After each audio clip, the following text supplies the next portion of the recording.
mildly. So we'll make this quick, but it's all very positive, that I can say, and it's my tremendous pleasure to welcome everyone to the White House with my good friend, President Lopez Obrador of Mexico. We've had a very outstanding relationship. Mr. President, we're truly moved that you chose to make your first foreign visit since taking office, very successfully taking office, I might add, to be with us at the White House. The relationship between the United States and Mexico has never been closer than it is right now. And as the President said a little while ago, people were betting against that. They were actually betting against that. But it's never been stronger, never been closer. We're doing a tremendous job together. We're cherished friends, partners, and neighbors. Our cooperation is founded on mutual trust and mutual respect between the two of us and between our two countries. And we honor the great dignity of both nations. With this visit, President Lopez Obrador and I have the opportunity to strengthen the bond we have forged since his impressive election victory more than 2 years ago. A victory the Vice President and Ivanka joined in celebrating at the swearing-in. It was a very exciting day for them. Each of us was elected on the pledge to fight corruption, return power to the people, and put the interests of our countries first. And I do that, and you do that, Mr. President. The tradition of great respect between Mexican and American presidents goes back to the early days of both of our nations, and in particular it includes President Abraham Lincoln and President Benito Juarez, who each held one another in very, very high esteem. They were great friends and they did great things together, and we are grateful that this morning President Lopez Obrador laid a wreath at the memorials that stand to each of these leaders right here in our nation's capital. That was a very beautiful, beautiful ceremony. Our countries are linked by trade and travel, by history and culture, by faith and family. The United States is home to 36 million incredible Mexican-American citizens. Mexican-Americans uplift our communities and they strengthen our churches and enrich every feature of national life. They are hard-working, incredible people. They are also great businessmen and women and make up a big percentage of our small business owners and very successful. They're very, very successful. They're like you. They're tough negotiators and great business people, Mr. President. Working alongside President Lopez Obrador, we're taking this relationship to new heights and building a powerful economic and security partnership. Together we have addressed many of the most complex issues facing our two countries that really went unresolved for many years and frankly far too long. Should have been resolved long before I got here. But we're achieving great strides and remarkable breakthroughs in strengthening our relationship for decades to come. With everything that we have accomplished, the potential for the future of the United States and Mexico is unlimited.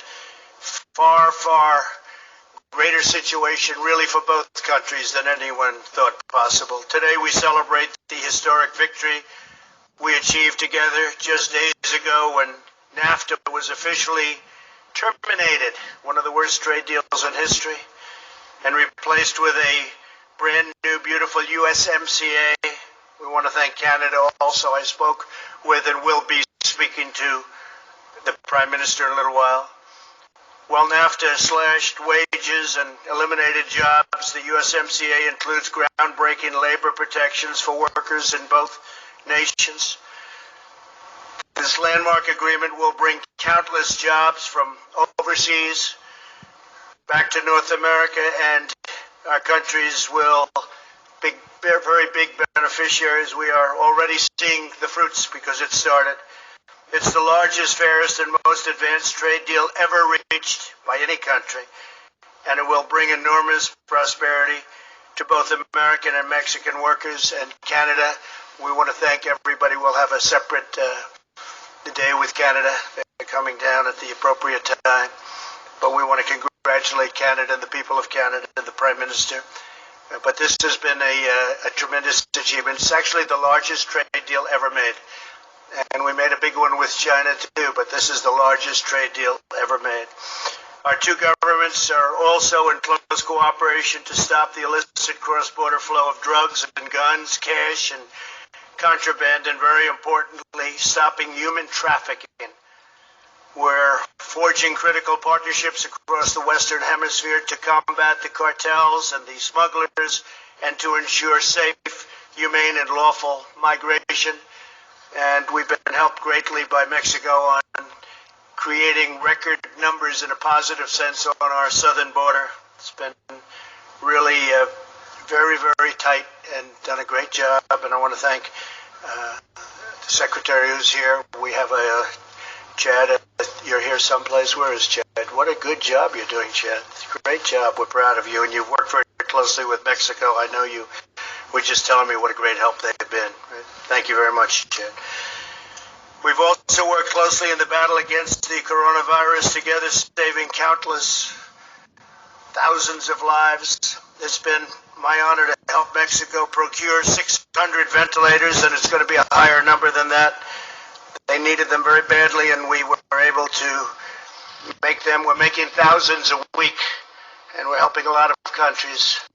But one of the first, and maybe the first that I spoke to, was Mexico. We have a lot of them in Mexico, saving a lot of lives.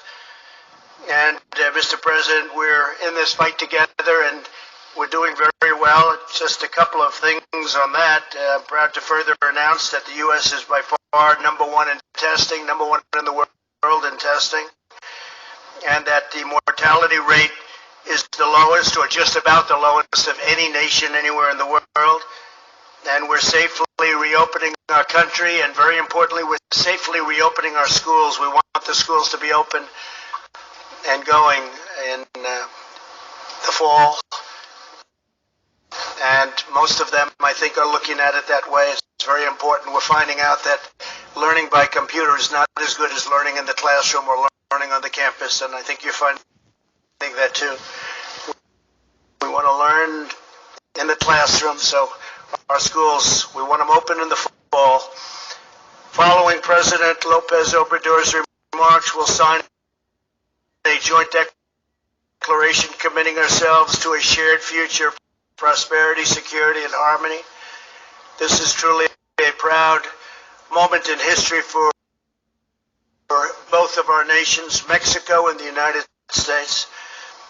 With the signing, we pledge